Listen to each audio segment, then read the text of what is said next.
চুলা যে নিভেছে আল্লাহর নাম নিয়ে আর জ্বালার নাম গন্ধ নেই, একটু ধরে আবারও নিভে যায়। আজকে হচ্ছে এই যে নেহারির লাস্ট ফিনিশিং টাচ করবে। এই যে হচ্ছে সে যে হচ্ছে নেহারিটা রান্না করেছে দেখে কিন্তু আজকে হচ্ছে আমাদের লার্কি চুলায় মানে হচ্ছে কাঠ দিয়ে রান্না করা চুলার মধ্যে হচ্ছে আমরা আজকে নেহারি রান্না করব, যেটা আমাদের কুরবানির সময় হচ্ছে আমরা পেয়েছি কিন্তু আমরা রান্না করি নাই। আমি হচ্ছে একবার রান্না করেছি, আজকে হচ্ছে আপু রান্না করবে। তো এখন হচ্ছে যে মাত্র হচ্ছে যে আপু হচ্ছে আগুন ধরিয়েছে, উনি এখন হচ্ছে একটা একটা করে বসিয়ে দেবে। এই যে নেহারির মাংসটা হচ্ছে এই যে বসিয়ে দেয়া হলো। এখন এটাকে হচ্ছে কিন্তু অনেকক্ষণ জাল দিতে হবে। এটার মধ্যে কিন্তু যত ধরনের মশলা আছে সব কিছু দিয়ে একবারেই হচ্ছে বসিয়ে দেয়া হয়েছে। তো এটা আস্তে আস্তে হচ্ছে জাল দিতে দিতে দিতে দিতে এটার মধ্যে যে মগজটা আছে একদম ভিতর থেকে হচ্ছে বের হয়ে যাবে। আর তারপর আস্তে আস্তে আরও জাল দিতে দিতে এটা একদম ঘন হয়ে আসবে, তখনই হচ্ছে এই নেহারির আসল স্বাদটা হচ্ছে পাওয়া যাবে। তো আপু হচ্ছে এটা লার্কি চুলাই বলছিল সেদিন যে এটা আমরা লার্কি চুলায় রান্না করবো আর একটা হচ্ছে সুন্দর ব্লগ তৈরি করবো, তার জন্য হচ্ছে মূলত আমরা এই লার্কি চুলায় এটা বসালাম। যে আমার মেয়ে হচ্ছে এখানে বসে বসে অপেক্ষা করছে। এই লার্কি চুলায় কিন্তু একটা সমস্যা আছে, আমরা তো যেহেতু রেগুলার রান্না করি না, আমরা তো হচ্ছে রেগুলার এই লার্কি চুলায় রান্না করা আমাদের অভ্যাস নেই। তো যতবার চুলা ধরায় ততবারই নিভে যায়, যতবার ধরায় ততবারই হচ্ছে নিভে যায়। কিন্তু তারপর যদি একটু বেশি মজার খেতে হয় কষ্ট তো অবশ্যই করতে হবে, তাই না? তো এর জন্য হচ্ছে আপু যে এই যে চুলা অলরেডি নিভে গেল, দেখছেন এই যে অলরেডি আবার চুলা নিভে গেল। এখন এটা আবারও যে ধরে যাচ্ছে, তো একা একা নিবে আবার একা একা ধরে, আবার মাঝে মাঝে ভিতরে পাইপ দিয়ে ফু দেওয়া লাগে যেন হচ্ছে আপু হচ্ছে এটা নিচে নামানো। উনি হচ্ছে এখন চুলাটা ঠিক করছে, মানে আগুনটা ভালো মতো ধরে নেই, ভালো মতো ধরিয়ে দিচ্ছে। সেই যে আপুর বারান্দা, অনেক গাছ এখান থেকে হচ্ছে কমিয়ে ফেলেছে, অনেক গাছ হচ্ছে কমানো হয়েছে এখান থেকে। এখানে তো আগে অনেক গাছ ছিল, এখান থেকে কমিয়ে সাইডে সাইডে সরানো হয়েছে। গাছ তো আপুর অনেক, মানে অনেক গাছ অনেক।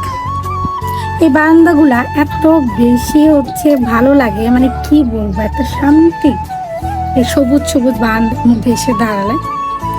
দেখেন আপনারা এই ভিউটা দেখেন কি সুন্দর।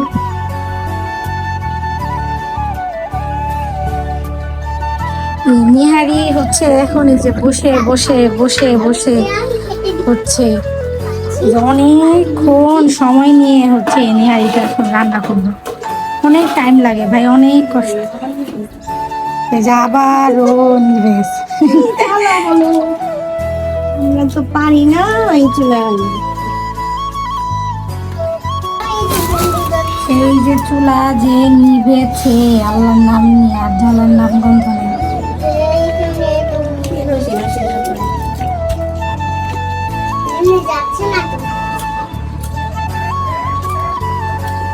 কাঠের মধ্যে একটু কেরোসিন তেল দিলে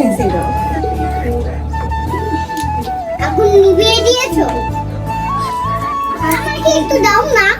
আজকে কেন যে ধরছে না আমাদেরটা, দাদা কি করছে? একটু সুন্দর জল আমাদের একটু ধরে আবারও নিভে যায়। মতো বিরক্ত হয়ে যাচ্ছে। নাইডিয়া একটা নতুনটা নিয়ে আসতে হবে, টেস্ট আবার নতুনটা এটাও নিয়ে আসতে হবে। তেল দিলে একটু জলে, আবার তেল যখন শেষ হয়ে আসে মানে কাঠটা থেকে তখন যে আবার আবার নেহারি আমাদের গতকাল হচ্ছে জাল দেওয়া শুরু করেছিল আর আজকে হচ্ছে এই যে নেহারির লাস্ট ফিনিশিং টাচ করবে। এই যে দেখেন কতটা হচ্ছে ঘন হয়েছে। এখন এর মধ্যে লাস্ট যে প্রসেস মানে বাগার, এটা হচ্ছে এখন আপু দিয়ে দিবে এটার মধ্যে। আর এরপরে হচ্ছে নেহারির লাস্ট ফিনিশিং শেষ, মানে এটা এখন খাওয়ার উপযোগী। আপু হচ্ছে বলেছে এটা ঘিয়ে ভাজা পরোটার সাথে হচ্ছে সবাইকে সার্ভ করবে। সো সেই দিনের জন্য কিন্তু আরেকটা ব্লগ আপনাদের জন্য থাকবে, অবশ্যই দেখবেন। এবং আমার এই ব্লগটি সম্পূর্ণ দেখে অবশ্যই চ্যানেলে কিন্তু সাবস্ক্রাইব করে দিবেন। তো আজকে যে মানুষটা নেহারি রান্না করছে তাকে তো না দেখালে হয় না। এই যে হচ্ছে সে, যে হচ্ছে নেহারিটা রান্না করেছে, দেখে কিন্তু অনেক ইয়ামি লাগছে। যখন খাবো এর পরিবেশন আর কি দিয়ে খাবো সেটা তো বললামই, আমরা ঘিয়ে ভাজা পরোটা দিয়ে হচ্ছে খাবো। সেদিনের জন্য হচ্ছে আরেকটা ব্লগ তোমাদের জন্য রাখবো, অবশ্যই কিন্তু ওয়েট করবে। আর পাওয়ার সাথে সাথে কিন্তু সম্পূর্ণ ব্লগ দেখবে। তো সবাই ভালো থেকেও, দেখা হবে আবার নেক্সট ব্লগে। আল্লাহ হাফেজ।